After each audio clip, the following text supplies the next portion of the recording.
Hey everyone, how's it going? Thanks so much for tuning in. Today we're in Linwood, Washington at Northwest Auto Salon getting an up-close and personal in-depth look at the very special Citroën DS 21 Pallas. This is a 1970 model, and for those of you not familiar with this vehicle, it's extremely innovative for its day. I mean, hydropneumatic suspension, rotating headlamps, and everything. It's basically a giant couch on wheels, so comfortable. But the owner has given us a fantastic opportunity to really experience this car on a more in-depth basis, so it's definitely going to be an exciting one. As always guys, this is going to be a detailed in-depth review of the Citroën DS. We'll start it up, show the engine, get an exhaust clip, and go over the performance data, take it on a quick test drive, interview the owner a bit, and show you many of the unique aspects of both the interior as well as exterior. And so, without further ado, let's go ahead and hop on in, start it up, let it run. As polarizing as this unique color combination may be, it's extremely different and kind of fits the car's quirky personality in a way. It was originally white with a silver top, obviously has been wrapped in a matte purple with a contrasting roof, and much of the exterior brightwork has also been wrapped in matte black. Of course, later in the video we will talk to the owner and get a little bit of a behind the scenes look at the inspiration behind it all.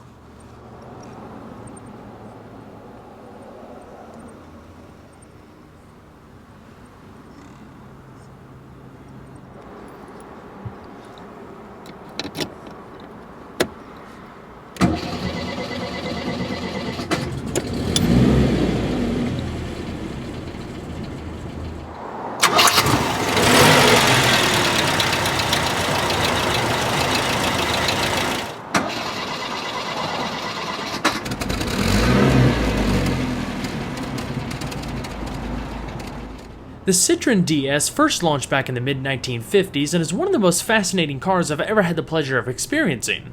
It's quirky, fun to look at, and represents one of the most innovative cars of the 20th century.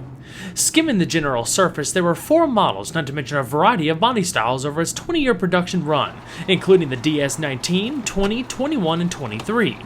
Each number represents respective increases in engine displacement and subsequently improved power. In the United States, the DS was sold between 1956 and 1972, and while nearly 1.5 million units were sold internationally, a little under 40,000 made it to our shores. In 1965, Citroën began offering the DS in an ultra-luxury trim level known as the Pallas. It featured a more luxurious interior with added sound insulation, optional leather, and more exterior brightwork. Also known as the Goddess, the DS was completely ahead of its time, a symbol of French ingenuity post-World War II. It was designed and built purely as an executive luxury car that can handle rough French roads and comply with engine size taxation, quite different from anything offered in America at the time. Interestingly enough, the DS even had its fair share of motorsports involvement. The biggest take-home point for the DS was that it was built to be comfortable. It's not necessarily a sporty car, even though it does handle pretty well for what it is, and we'll talk about that a little later in the video. But actually seeing it in person, getting to sit in the overstuffed seats and understand all the unique quirks and nuances of the vehicle, and you begin to understand that this is one of those rare finds that was just completely over-engineered from the beginning to the highest standards possible. I mean, take that radical single-spoke steering wheel. It gives a fantastic view of the instrument cluster, completely unobstructed. You have your tachometer off to the right, speedometer in the middle, and your different warning indicators to the left. The grippy material on the steering wheel gives you a nice sure-footed feel, while the speedometer also has a pretty unique trick. It articulates with the actual needle, and it reveals individual stopping point distances based off of your speed. So as the speedometer grows, it has little windows that allow for you to see through to say, okay, at 60 miles an hour we've got 250 feet, and as we increase in speed, when we get say over 100 miles an hour, the stopping distance window will display like 800 feet is the maximum, I believe, on here. Boy, has braking distance improved over the years. Yeah. An intricate network of hydraulic fluid essentially connects all of the car's vital systems, including its fully adjustable and adaptive oilo-pneumatic suspension, as well as power rack and pinion steering, brakes, and even the gearbox and clutch in semi-automatic cars. All of the green components you see a part of the suspension and within the engine compartment correspond to a newer green tinted mineral oil substitute Citroën began using after 1967, or 1969 in the US. Known as LHM, it's a much less corrosive fluid than previous synthetic fluids. Initially offered with a 4-speed semi-automatic front-mounted transaxle, later cars also had the option of a column-mounted 4-speed manual gearbox, again in a transaxle configuration like you see on this example. The DS was one of, if not the first mass-produced car to use disc brakes up front. They were mounted inboard along with the suspension for reduced unsprung weight and measured 11.75 inches in diameter. Dedicated air ducts up front provided extra brake cooling. More traditional 10-inch drum brakes brought up the rear. The front track is wider than the rear with different sized tires to reduce unequal tire loading and mitigate understeer. The beautiful aerodynamic styling and flat underbody was designed to slip through the wind. With a fiberglass roof and aluminum hood, the car even had a relatively low center of gravity, truly a pioneer in the automotive industry. The body panels are not stressed members and are just bolted up to the central monocoque, making repairs pretty easy. In fact, the car can even be driven in its skeleton form. Citroën's hydropneumatic or oilo-pneumatic suspension system is one of the car's most fascinating features. Instead of connecting to a spring, each wheel is linked to a hydraulic sending unit. The unit consists of a hydraulic accumulator sphere containing pressurized nitrogen that measures about 12 centimeters in diameter. A cylinder containing hydraulic fluid screws up to the sphere while a piston inside the cylinder is connected to the suspension itself by a series of levers. A damper valve located between the piston and sphere takes the place of a conventional shock absorber. This allows the DS to maintain a level ride, especially when it comes to driving over the broken pavement common in France at the time. The suspension also has 5 different manually adjustable height settings, including the normal height, 2 higher positions if traveling over rough road and poor terrain, and 2 extreme positions that allow for wheel changes. Speaking of, the DS did not come with any type of jack to lift the car in case of a flat tire. By putting the hydropneumatic suspension in its highest setting, insert a special stand into a peg near the tire, and then lower the suspension back down to normal. This allows the tire to be raised up and hover above the ground while the rest sit comfortably. The car can then be driven on 3 wheels if necessary. The DS21 is powered by a 2.1-liter or 2,175cc pushrod overhead valve 4-cylinder engine. Initially developing around 109 horsepower at 5,500 RPM and 123 pound-feet of torque at 3,500 RPM, 1968 increased output to 115 horsepower, which would remain the power output for carbureted cars till the introduction of the more powerful DS23 in 1972. Bosch D Jetronic fuel injection became an option in 1970, which substantially raised horsepower to 139. The engine is mounted longitudinally despite it being front-wheel drive and behind the transmission. This places the engine behind the axle, making it more of a front and midship layout for better distribution of weight. This carbureted engine, like we have here, is a compression ratio around 8.75 to 1. Fuel economy, I imagine, is pretty good. The car carries a 14-gallon tank. Acceleration to 60 miles an hour could be achieved in a little under 12 seconds. It's not fast by any means, but being there in person, and as the owner will explain in a bit, this example felt way quicker than those numbers insist.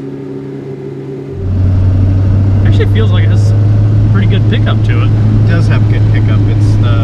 This specific car has a rare final drive that makes the rest of the gearing really pleasant to drive in a little bit, spirited way. It's not the fastest car in the world, but it's a lot faster than most of the ID19s, DS21s that you would get an experience to drive. It just blows my mind, all of the technology on this car. Like, all these cars are coming out with this and that, and it's like the latest and greatest things, and this has it all back in the mid-50s? Yeah, in mid-50s is when the car was introduced, which had almost all these exact features that this 70 model has. Yeah. And that was all back in the 50s. And still today, 95% of the cars on the road don't have any sort of steering headlights for safety. Not unless you spend a whole lot of money. Yeah, or unless you're buying an S65 AMG at $250,000, you get things like that. Yeah. And this car, when it first came out at the Paris Auto Show, had such a huge response that I think, and I might be wrong, but I think there was something like 5 or maybe 15,000 orders the day they debuted the car at the Paris. 12,000. I looked it up last night.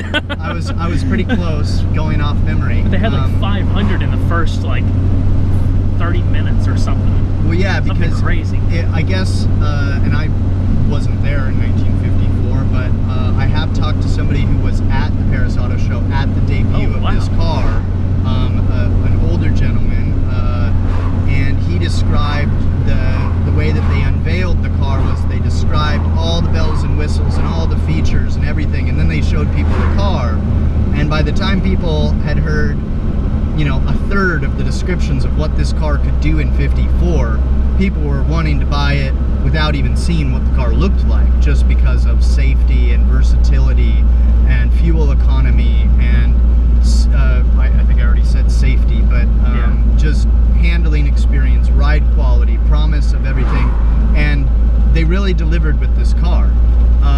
The sad thing is in the United States, the car doesn't have as much rapport as it does in, say, other countries, as they sold over 1 million of these cars throughout 1954 to 1973.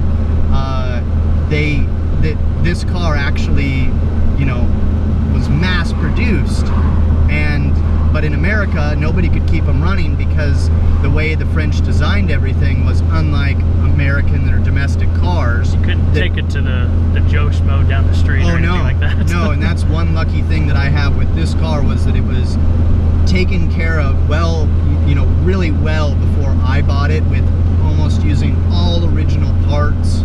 A lot of it was original, and everything I put on the car, with the exception of maybe 1 or 2 items, are NOS parts that are very difficult to come by. But as long as you have all the parts on this car and it's in working order, it runs like a top. I mean, this thing is as good running as any other Citroën I've ever driven. It's extremely smooth. Yeah. I mean, it's very fluid, and I mean, I'm amazed. Rolling the windows up, the cabin noise, you know, in cruise mode is actually pretty comparable to a modern day car. It is. I mean, it's a little bit louder as far as the ventilation system, but oh yeah, there we go. Yeah. No more vent system. That's remarkable. And we're going 50 miles an hour. I'm floored. Yeah. This is the most amazing thing I've ever seen. I love classic cars. I've grown up around classic cars. My grandpa's owned a bunch of stuff, and he instilled that into me a long time ago. So I've always had an appreciation for where the automotive industry started and the innovation that led to things today. And it's almost like a dying art, so to speak, with a lot of people my age and younger. And that's something I always try to convey in the videos and stuff. And that's why I try to film stuff like this and all that, because there is a lot of innovation that most people, younger people, just aren't aware of. Like all the stuff on this, I mean, this arguably can be considered one of the most influential cars, or if not the most influential car in the entire 20th century. I would agree with that. I mean, that's what kind of drew me to this car originally, was as just the form, the three-dimensional form that this car is. You either love it or you hate it. Some people see the beauty, and some people just say, oh, that is the ugliest looking car I've ever seen, because of the proportions and the shape. Yeah. But there was an article that I read not too long ago where they asked all the big design houses, Bertone, Gario, all sorts of designers, the people responsible for, you know, the Ford GT, the 250 GTO Ferrari, and they asked all of them, what's the most beautiful car ever made? And it was interesting to me, and it was, I mean, it kind of aligns with what I think as being an aesthete and appreciating design in an art form for what it is. Yeah. I've always thought this car was beautiful. I never thought that it was an ugly car since the first time I saw one, Yeah. you know, a picture of one, to seeing one in real life. I remember pressing my hands and my face up to my mom's Mercedes 240D as we drove by one for the first time ever in my life. I remember it. I mean, it was dark blue, white roof, you know, Oh man. slammed on the ground, probably because it hadn't been ran in years, Yeah. because somebody JB welded the hydropneumatic lines, or didn't know to refill the nitrogen chambers, or, you know, insert X here. But you know, since I ever saw this car, I thought it was the most beautiful thing in the world, and I always aspired to own one. And then as I learned more about its features, it became more solid that in my mind I need one of these cars. It's no longer a want. It's, if I consider myself an automotive enthusiast, I deserve to own one of these cars to know what it's really like. Even if it was the top back in 1970, Yeah. I prefer to drive this car over modern vehicles. I really wanted to do a matte finish to show off the body lines because I had never seen a matte finish DS, and I think any sort of matte finish on almost any car shows off its body lines and therefore the beauty of the car. And even just the light dispersion as if the sun's in one point, and how the sun will reflect on a certain angle and then the shadow just adds so much more contrast. Yeah. So I knew I wanted matte. The purple just so happened to be a color that was put into my hands by a manufacturer at the time that hadn't yet released this color. Okay. And it was so cool to me, and I never really had thought a purple car was anything up my alley, or anything that I really wanted to do. But when I saw this color, I really just like fell in love, and holding it up to the car, I knew it was that. And then as far as my inspiration for the swirly hubcaps, I've been asked that question a lot. The most recent iteration that you filmed today is very fresh, the one on the driver's side. Obviously you can't see two sides of one car at the same time. Yeah. So on the, just for the viewers, on the passenger or the right side of the vehicle, we have the traditional swirls that you may have seen on the internet before. And then on this left-hand side, we have something that I'll refer to as roto relief, which is a 3D illusion, especially when rolling. It was originally introduced as an art form by a French artist, Marcel Duchamp, back in the 20s. And it's just adaptation from swirls to roto relief to who knows what's next. Yeah. But I can't say that the influence originally for the swirl caps was Marcel Duchamp's influence, but more so something that just came out of my mind. But then as I continued to delve into what's a cool shape in a circle that when rotated creates its own rolling art form. And, you know, it led me to continue researching on Marcel Duchamp, and I don't know, just doing an iteration of that to create even more art while rolling. So we were talking about the inboard brakes and whatnot earlier. Like, why did they decide to do that? Because they're pretty big discs. So it had to do with the safety feature, I believe, and obviously this is just my own speculation. I haven't studied formally why they did this, but they brought some of the biggest brakes to a pedestrian vehicle ever to market, really, and by doing it inboard, it allowed them to have larger rotor size due to the fact that these only had 15-inch wheels. They couldn't clear any brakes, and I'm not sure if it had to do, but I'm sure it does, as everything on this car is very well engineered and well designed, albeit different. Yeah. They did it all for good reason, and I can't argue with what they did with this car. No. But by having larger rotors, they needed somewhere to put them, so they put them as inboard, and as a function of this, it becomes very, very easy car to stop. The throttle, or the push button brake pedal, is a little bit to get used to. It's very interesting because it requires very little pressure, and it is something that as you stay on the pedal, it's almost like the brake power gets exponential. So it's very, very light input. It's not like a stabbing motion, even upon emergency. Because there's a lot less travel. Yeah, there's hardly any travel. It's just a little pneumatic pedal that only moves maybe 3/4 of an inch from start to finish, but it makes it a real pleasure to drive. It's almost just hovering your foot creates enough of the hydraulic pressure to activate the brakes.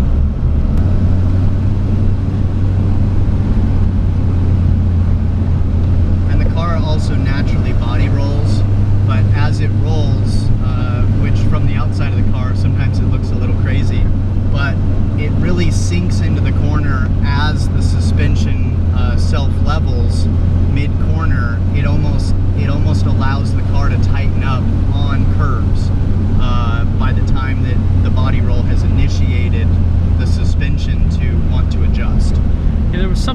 unique that it kind of reminds me of it. I filmed an S65 AMG Coupe, the new one that just came out, and there's something called like active lean control or something like that, where it purposely makes the car do that to like make you feel like you're going like real hard into it. Yeah.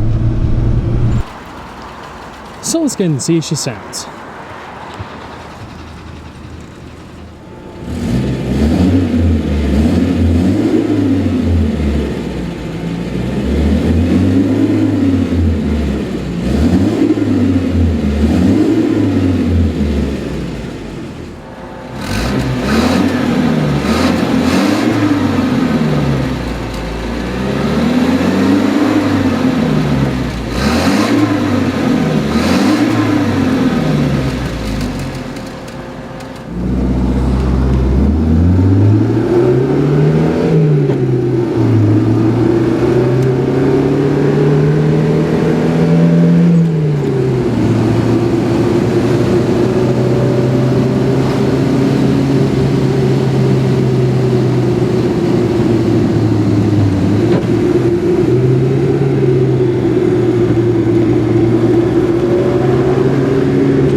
So let's go ahead and shut her up. In general, the DS has pretty good ergonomics and excellent build quality like we talked about.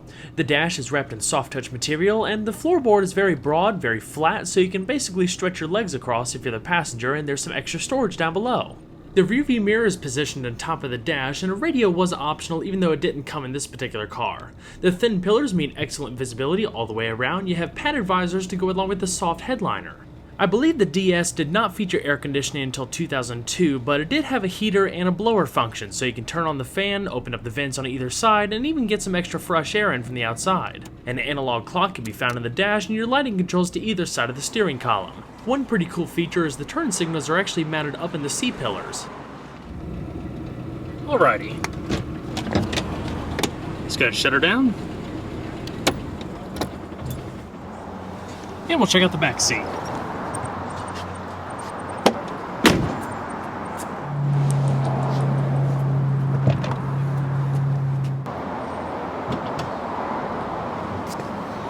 Alright, so this is exciting. Can't get much more unique and different than this car. I've never seen an interior or been in something quite like this. I mean, this is one of those cars like we talked about earlier that's just built for luxury, for comfort. That's it.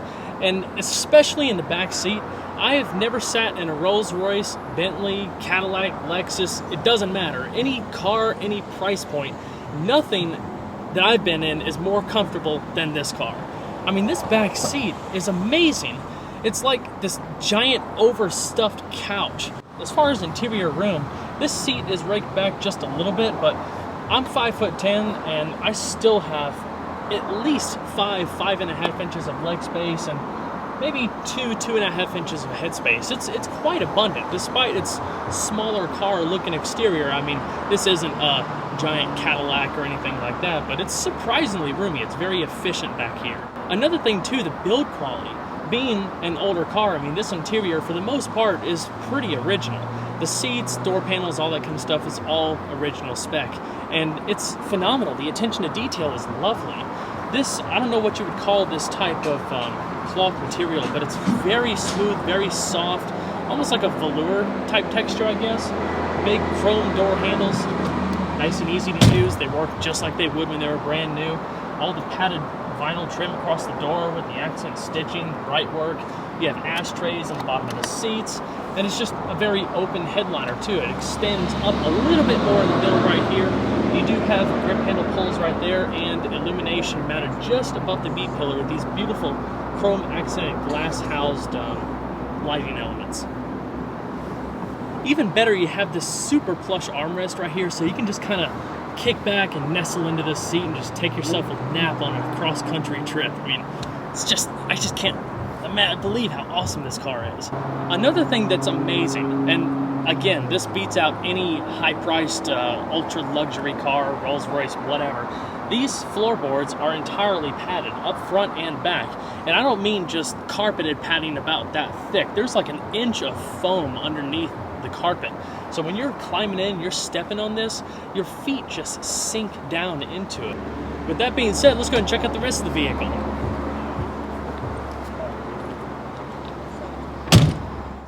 Since the DS is front-wheel drive, its clever packaging allowed for a pretty good amount of cargo space out back.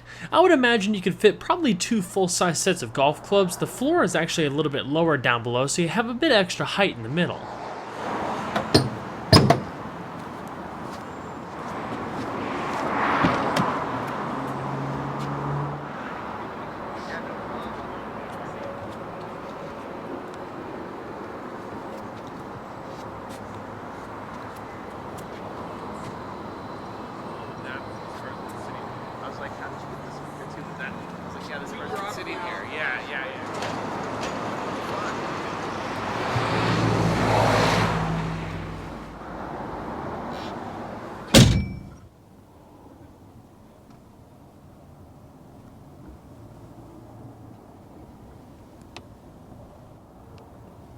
Up top, there's a slender glove box with a pretty decent amount of space. I firmly believe the Citroën DS is one of the most innovative cars of the 20th century. It combines so many advanced engineering bits, technology, and luxury for its time, totally unlike anything else I've ever seen. If you ever get the chance to see one and hit the road, it'll be an experience you'll never forget. Well everyone, I hope you enjoyed the in-depth look into the Citroën DS 21 Pallas. Be sure to stay tuned next time, there's a lot more where that came from. Take care everybody.